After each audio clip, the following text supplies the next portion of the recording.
Hello, everybody. Welcome back to Oscar Trevor here, joined by Thomas, and today we are talking about Ryusuke Hamaguchi's "Evil Does Not Exist," the latest film from the director of Drive My Car, which is one of our favorite films of the decade so far. I think we both consider it a masterpiece, and Definitely. he's come back with another film that I would call a masterpiece, but it's a very strange masterpiece. Yes, it's a very interesting one to talk about. At least we haven't discussed openly really about this Yeah, film, we so it'll haven't be really very talked to each interesting to other about see. this one. But I'll preface by saying this went straight really to number one on my 2024 list so far. Same, I do think same. it's the best film we've seen of the year, Yeah. and yeah, there'll be a lot to discuss, a lot of interesting stuff, a lot of ambiguity attached to the film that will be interesting to Yeah. unpack. Yeah. Well, it's really odd because it feels very, very straightforward until the last couple of moments, and I think that those last few moments really recontextualize how kind of comfortable and straightforward you felt, Mm. during the first, like, hour and a half even of the film, and, make you realize that maybe you shouldn't have felt so comfortable, within a lot of those more mundane moments. So, yeah, but that, I guess, to just give a general synopsis, I suppose, you got this small town, and there's this group that's trying to build like a glamping Glamping resort site, yeah. in their small town, and basically they're gonna like fuck up the water and fuck up the environment, and destroy a lot of the natural resources that this small town uses, and then from there it all just kind of plays out in very mundane ways, and we kind of see the glamping people, the representatives of the glamping people, kind of be like, oh well, maybe maybe we were wrong, maybe we were overstepping our bounds here, and then we get to the ending, which we'll talk about a little bit before we get to the ending and talk full spoilers with that.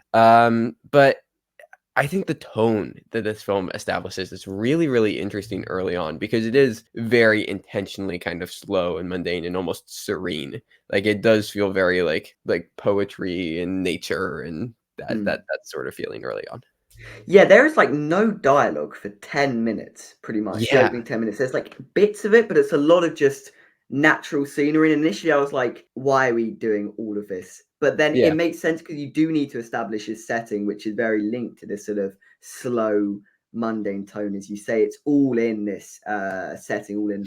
And you do need a lot of just a long tracking shots, the way the camera just moves about the space. You need all of that to build up this tone, as you It's say. So gorgeous. Like, moving through the trees. exactly. It looks gorgeous. Initially, I was like, why is this all necessary? But I think over the course of the film, you do understand that this was placing the film in a certain position in your brain and encouraging you to look into it. Like, even like there's so many different metaphors at play here, as there was in Drive My Car as well. Mhm. It's a very poetic style of filmmaking that Hamaguchi goes for. Like, even in the idea of just glamping, I thought was interesting. It's taking this thing that's natural, like camping Mm. in a natural environment, but then, making it something more than that, making it, twisting it in slightly unnatural way. There's so many different elements at play, and you're encouraged to look at them all. It's a puzzle. It really is a puzzle film that you're meant to put together, which is, I think, revealed sort of the puzzle by the end, and it does leave you Yeah. feeling unresolved, but also I think in that like ambiguity, in that irresolution, you do get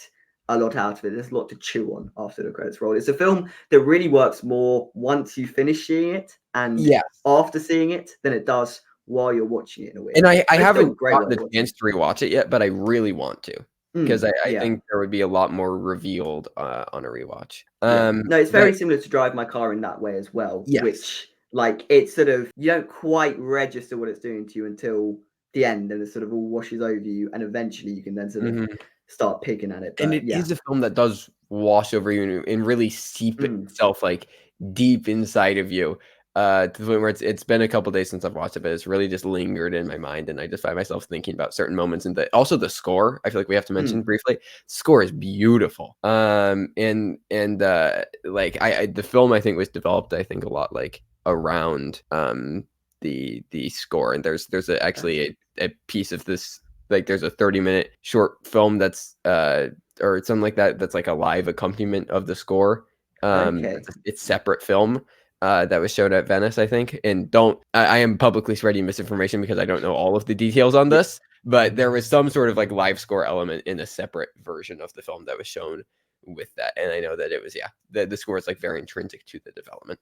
Yes, you can tell it was a film that was really built around ideas. It's not a narrative-based film. I think the No. narrative is, as you say, it's quite straightforward in a way. Right. I think it's good for what it is, you know, and it sets up these ideas very nicely. But it is a film built around the ideas, and you feel like the ideas were the framework for them to build out the characters, build out the narrative from that point. And if you say that a lot of that came from the school, that would make sense in my mind. For sure, for sure. Yeah. So I wrote down in just notes app while watching this. Like some of the shots early on almost felt like they were like fetishizing nature in a way. Like it was like making it overly beautiful, and it had this like this very like intensely beautiful view of it. Which I think is interesting because I think it establishes very on that there is this balance between humanity and nature, and almost painting them as equals, rather than it's just like humanity is something that exists within nature. Like it's this like symbiotic relationship that passes between them, which makes this disruption. And I do think that a major turning point within the film is that first like the sequence where the two, you know, corporate people come in and they host this like seminar almost, or it's just like it's not even a seminar, it's just like this open Yeah.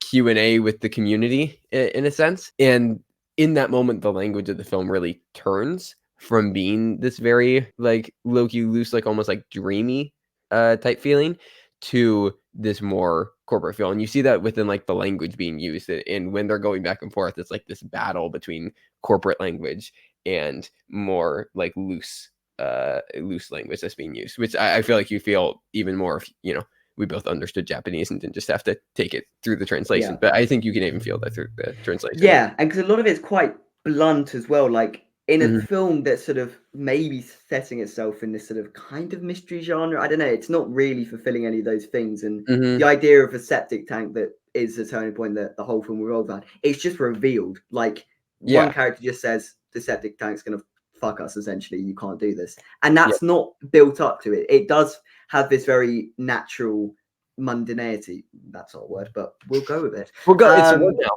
We're Exactly, it's a word now. It's a looser form of language, yes, you say. But yeah, it's not built up to, and it's just revealed, and then the whole film, as you say, switches. And I think another turning point is the car sequence between these two corporate people, where the yes. whole film again is recontextualized because you're like, these aren't bad people. They are No. normal humans who are just trying their best to function here. And like they think that the outside of the resistant, and that's, you know, maybe fair enough to an extent. Like you understand where their motivations are coming from. And you get it's all in such rich character work. It's not just sort of poetic musings. It is all Mhm. grounded in character, which I really appreciated. Like you do get a sense of who everyone is, of histories of these characters. They do feel very fleshed out, very fully developed, and a lot of that does come from this very extended, like it's a 20-minute sequences of just those two sitting in a car, just Yeah, yeah. discussing Very regular drive my car things. coded. It's Like, very yes, I did make that note in my head, mental note that yeah, it yeah, did feel very drive my car, but which is great. More of that, please, yeah. yes. But yeah, that's another just turning point where everything around the film just shifts and your whole perspective around what they're doing, who these characters are. Because it does kind of feel like they are painted as villains initially, and they immediately are not. And that's another thing. The film really does take you on a roller coaster with these characters. You're never completely aligned with one person, but you're Right. never completely not aligned with one person, if that makes And sense. it's You're and it's not always like sort an of explosive in and roller out. coaster though. No, no, It's it's just just sort of a yeah, yeah, it's just subtle. like this very slight up and down, but like there's so many little up and downs that it feels like this massive ride. Hmm. And yeah, no, I really love that moment because initially I was not responding to it because like, why are we spent so much time with this village? Why are we going away? But I think it's really important, and I think that Google Meet call that they have is also really important because there's a line which I'm not gonna, you know, remember the exact line, but within that first like Q&A with the community thing, where the chief of the village talks about how there's always, you know, what happens upstream affects, you know, those downstream, right? And I think that is really the thesis of the film. And it Hmm. isn't just about the water, you know, what happens upstream with the septic tanks is going to pollute the wells down below, right? It is about like, you know, oh, we're going to go political. It's about capitalism, right? And it is about how what happens with the higher ups is going to affect everything below. And I think he even says something specifically where he's like, the little actions of those high up will have these massive effects on everything below them. And I think that's it, honestly, where a lot of the title comes up. Evil does not exist, because I think it's almost saying like there's always someone a bit higher upstream that is the bad guy, the villain, who is evil. Like, because initially we have, the two people from the talent agency come in with the glamping. We're like, oh, they're the antagonists here. And then it switches. That's recontextualized. Then we see the guy with the Google Meet meeting. And then I think like, oh, well, maybe it's the guy on the Google Meet with them who's like telling them to do this. Maybe he's the antagonist. But then there's a moment where he's just like, okay, I got to head to another meeting. Like, maybe he's just another guy in the system. And I think it's almost saying like evil doesn't exist because everybody's kind of just doing their job. And it's evil just by like coming out within the system that we're all existing in. And not, maybe nobody really has a choice within the system.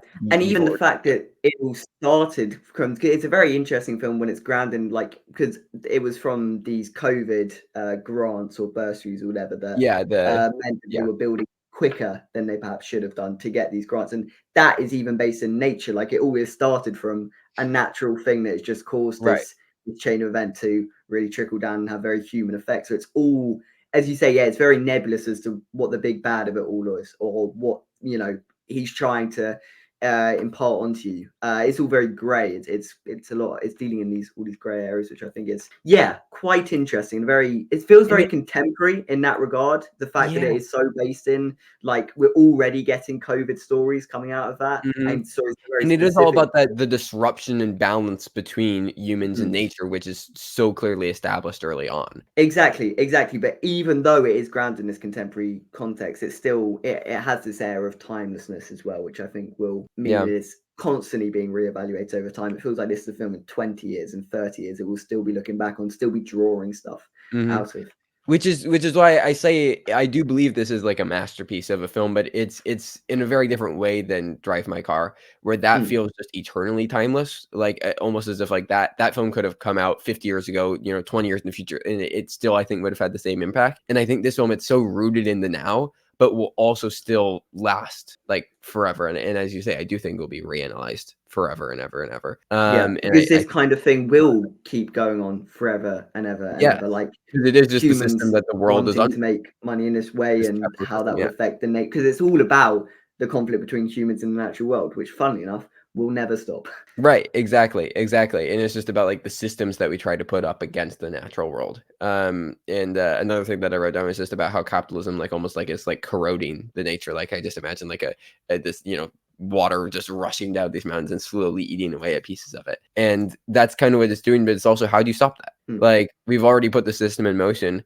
Is it really the fault of the people acting it out, or is it just the fault of it's the fault of the system? And how can you paint a system as an antagonist? How can you can be angry at the ideas of it? Like, I, for one, not a fan of capitalism, but like it's hard to find a person. Like, there are people who obviously exploit capitalism for their own benefit, but also they are existing within the world of capitalism that everybody is existing under. So it is this very weird, nebulous thing, but at the same time, you also know something is very wrong. Like, and it is that weird kind of paradoxical feeling almost. Because again, and this comes down to, you know something's wrong, but you can't pin where. Yeah. And it's like this about the evil is clearly somewhere there, but it just doesn't exist materially. You can't quite place it. Because just like, nature has its cycle, like humans have our cycle, in our systems, and this is just our system. Like, nature has a system. And it's also about just natural reactions. Like, is it evil for this deer to, because they make the point that deers react negatively when there's a gunshot or whatever. And it's a very violent, but it's a natural reaction. Is it evil? No, definitely not. But like, in the same way, humans' reactions to these things and human interaction with nature, it's not evil necessarily. It's just natural. Right. And it's interesting because the talent agency people, when that is introduced by what's his name, Takumi. Takumi, he brings this up, and it's interesting because he brings up about the deer and the town agency people immediately respond as like, oh, this is a positive thing, it's an attraction, right? Like they immediately reach out towards, overstepping. And I did write down one line that was said by the chief at the briefing, which he said, balance is key. If you go overboard, you upset the balance. And they go overboard, they reach out too far into nature. Like you can exist within it, but don't try to interact with it. And Tagumi's like, no, you got to build like 3-meter fences, like, they carry diseases, like we can't have this. And I do want to, so if you haven't seen the film, spoilers, we're gonna talk about the ending. I think it's interesting. We'll go 3, 2, 1. Okay, whatever.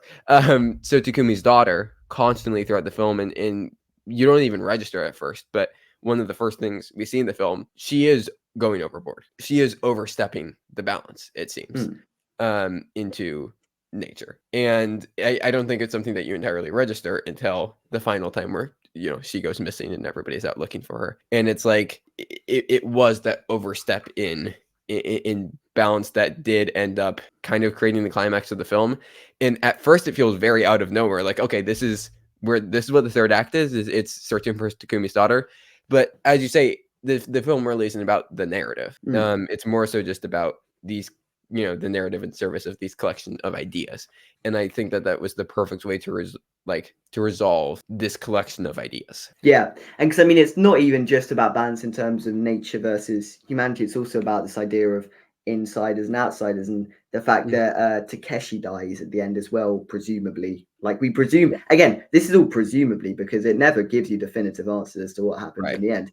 But presumably he dies as well, and that's like almost equaling the tally. If Hannah dies, that he dies as well. And it's all we don't about, know that either of them do die, but we don't know that either of them do, but say they do, it's about this balance. And again, it comes down to that idea of balance is balance is key. Yeah, like it's all again pivoting around this idea, which I think is just so fascinating. Right. So, and do you think that's why Takumi killed Takeshi? I think that's his name, is because he saw that Hannah was about to get, because we see, we it's established that the deer, there's one negatively when they're shot, right? We see the deer shot. We see that Hannah's out with them.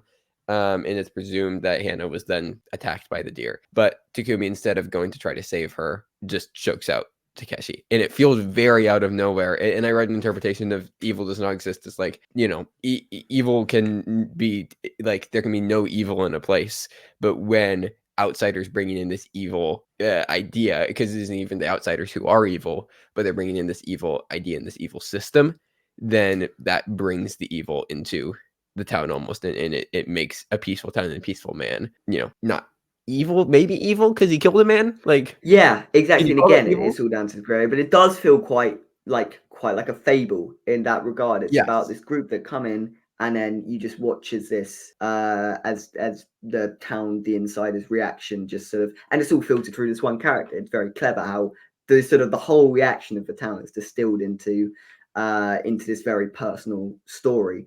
And so yeah, that was at least my reading of it in terms of he killed him too. I also think it's really important that Takeshi is like, because the woman, I can't remember her name either. I don't recall. Mayuzumi. I'm not gonna try to.